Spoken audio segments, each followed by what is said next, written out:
Welcome back, guys. Today I've made an add-on or an extension for my Outlast Energizer walkthrough, and essentially what I'm going to be doing is talking about different ways to get around the enemy, and it's going to be using the crouching glitch.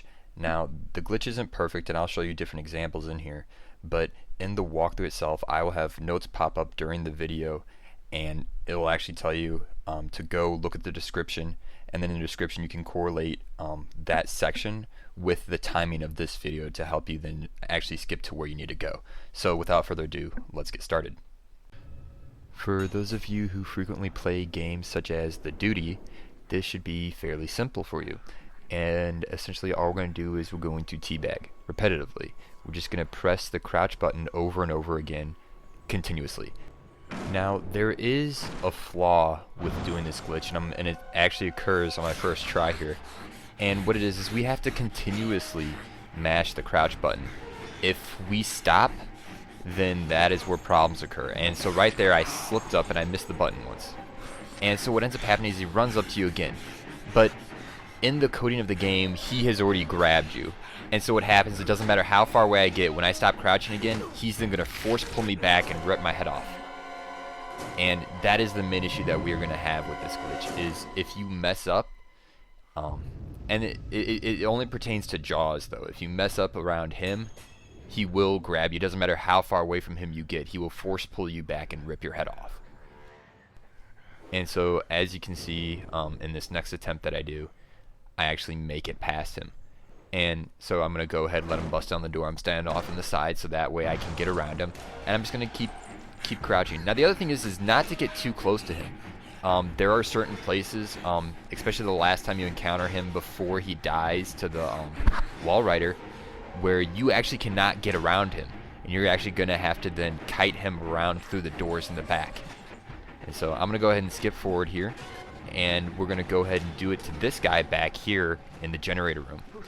Now, unlike Jaws, I can do the crouching glitch to this guy multiple times in a row and not have to worry. However, it's a little bit iffy too, kind of like with Jaws. There is, if you do it, it kind of happens, and it sometimes doesn't, where if you mess up, they might stop the second time, or the second time they might keep swinging. It's not a sure thing.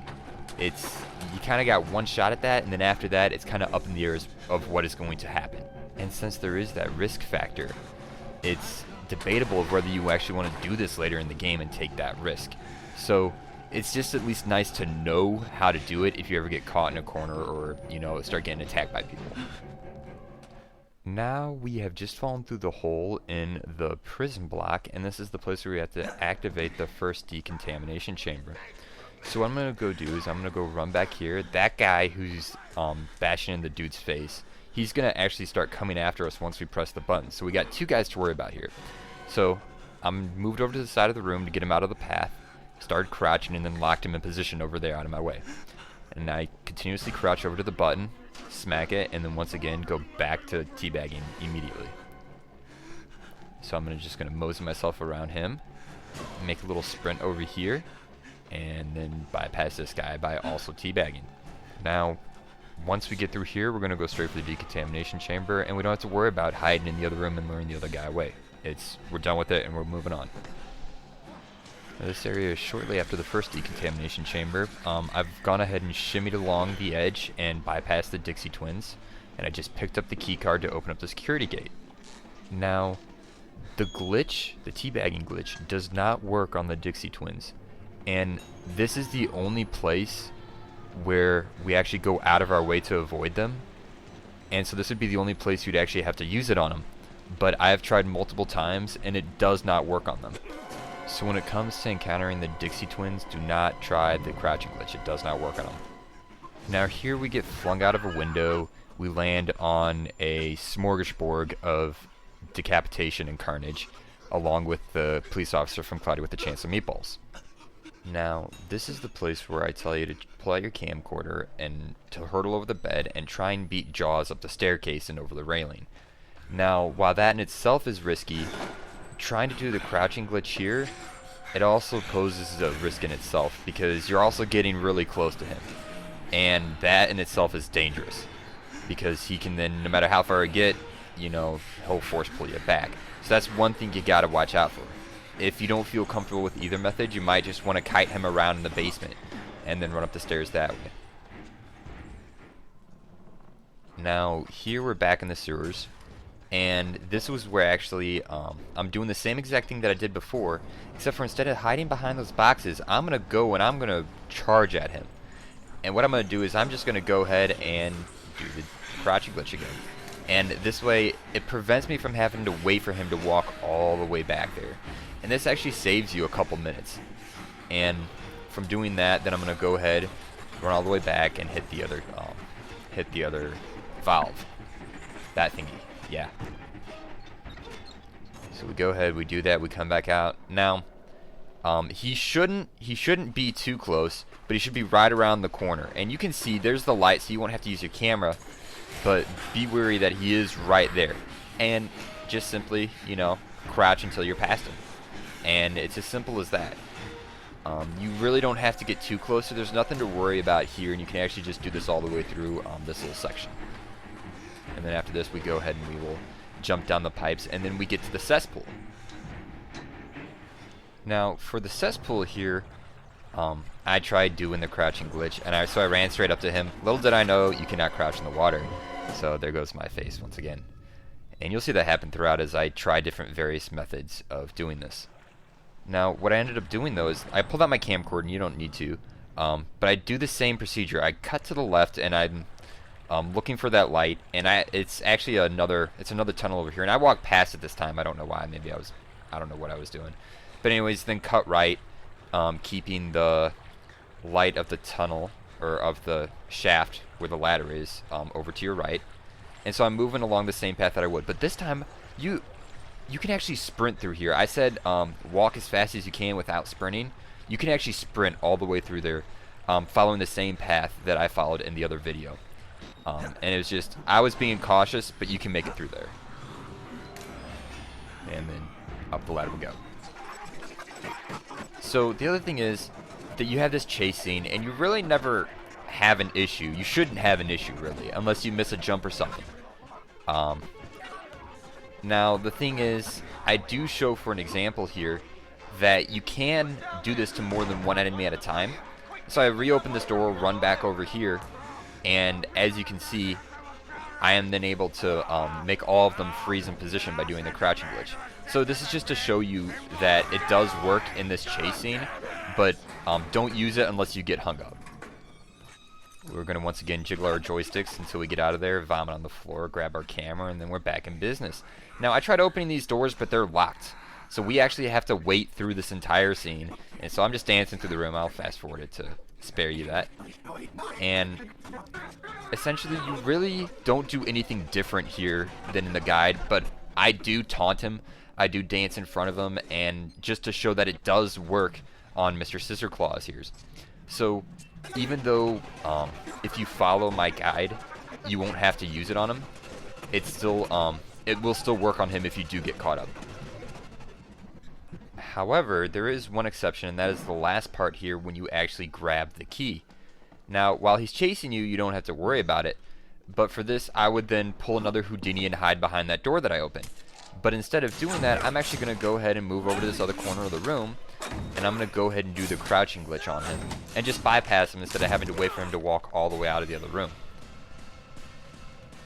And also here, then what I'm going to do is I'm going to kind of toy with him at the end, and I'm just going to kind of show you how this like messes with the AI. It really messes with them in a way that just makes them completely unpredictable. So for shits and giggles, I'm just going to stay here and do the crouching glitch, see what will happen, and he just turns tail and run. I was expecting him to smack me or stand still just to see what would happen, but he just takes off, and that just goes to show how unpredictable a switch can be. Now here, this is the when we have to turn the two water valves after the burning kitchen, and it really only applies for the first valve, where I would then taunt him around the boxes in the back over here to my right. And instead of doing that, I'm going to go ahead and then proceed to do the crouching glitch around him. I'm going to lure him into this room, and then when there's enough room for me to pass by him. Well, actually, no, I'm not. I'm just going to go ahead and do it right here. You could lure him back in that room. You could go, head on. You got to be careful not to do it too late. If he's too close to you, then, he'll already be in the animation for grabbing you, but it won't activate until you stop crouching. And then he'll just force pull you back. And I actually cut it really close there. Like, I should have gotten further away from him. And so, at the end here, you don't have to crouch past him. The way that I do it, where I flag him around and then he just forgets about you, is actually more efficient. Now here we're outside, and this is the first place we encounter Jaws out here. And keeping that light in the distance off to my left, I'm able to actually sprint through this entire first section. And the most important thing is to go to the right of that tree. Now I jump down and kill myself very quickly, and I'll fast forward through that. And that's to also show you what it looks like if you don't use your camera. You can do it without your camera, but you gotta watch out for that tree there at the end. And so you're gonna cut to the right, and you're gonna keep that light over to the left of your little center dot there. And you would just want to make sure that you avoid that tree at all costs. And you shouldn't have an issue. I tried it several times, and he did grab me a few times, so you gotta watch out there. Now here we're back at the gazebo. This is after shimmying along the ledge and you drop down, and this is right before you enter, I believe it's the female ward. Now you can do the crouching glitch on him, and what you want to do is you want to catch him before he goes out past that corner there. And if you do that, you should have enough time to squeeze through here. If he gets past that point, it's questionable about whether or not he's going to get you, whether he'll pursue you. And so what I actually do here is I try to do it again. I try to do it without my video camera, but what ends up happening is I pass too close to him, being unable to see, and he force pulls me back like 20 feet. And it's kind of ridiculous, but it's just one of those things, like, you got to be careful when doing this. You don't know how it's going to play out. And you'll see I just kind of get sucked back as I stand up here.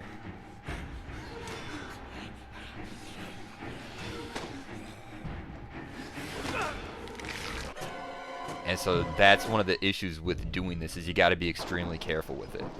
And so one way that you could do it, instead of burning your battery by chasing him all the way around the gazebo, is if we actually lure him back a little further, make sure he's out of our way, and then we won't have to worry about him. Now, at this point, I should have shut my camera off, because if you're doing the teabagging glitch and you try to activate or deactivate your camera, it will throw things off. And so I just made sure I was a little bit past him, and then I'm golden.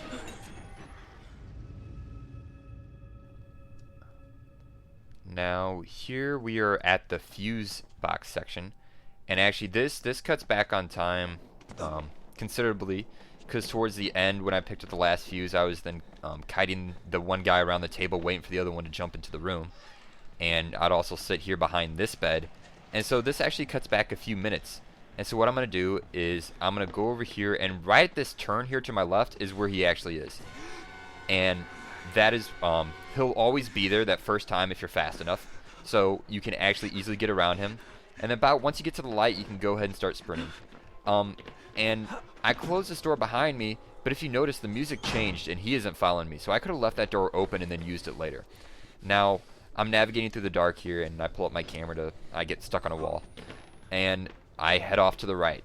And this is the same procedure that I was doing in my other walkthrough.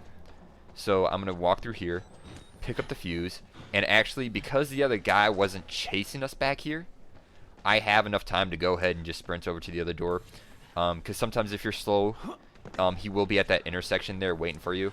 But like in the other video, I was even fast enough in that where I didn't have to worry about it. So what I'm going to do is I'm going to go ahead and pick up this fuse, and the guy's actually going to be right at this intersection to my right. And so I'm going to cut through here, start teabagging to get him to freeze in place. And once I do that, I'm just going to close this door. And like I said, I like to close 2 doors behind me. That's just me being cautious. You don't have to. I think I close all 3. Well, actually, no, this one's not here. So yeah, I still close 2 doors behind me. And then you put in the fuses and you're good to go. Now, here we're at the church. The Dixie twins have forgot about you. Father Martin's on fire. Things are looking up. And so what I'm going to do is I'm going to actually go in this hallway, stay to the left to lure him over here, and then start doing the crouching glitch and move around to his right. Now, I hope you're paying attention and not just skipping ahead and be like, oh, well, he just crouches around him here and does this, and then just doesn't pay attention to what I say. This is where it's important, is you cannot do the crouching glitch on him at this point. It does not work. I tried twice here in this hallway, and I cut out a few other attempts too, but it doesn't work. And he gets me from just incredible ranges with this force pull. And I drag him back into the other hallway, where it's much wider, where then I'm able to navigate around him. But I still have no resolve in this. It doesn't work. And so it sounds like we're in just a horrible porno with the noises that they're making. It's just, but it doesn't work, as you can see. So what I've done here, this is the time that I have thrown into the video description, and it's actually it's just a little quicker, and in my opinion, it actually might be a little safer way to kite him through these doors. And it's you open both doors, you just wait for him to get to the end of the hallway, and then just run through it the opposite way that I told you. It saves you a few seconds without having him to bash down the door, and it's, you know, in my opinion, it actually might be a little bit safer. But, you know, I hope this helped, and thanks again for watching.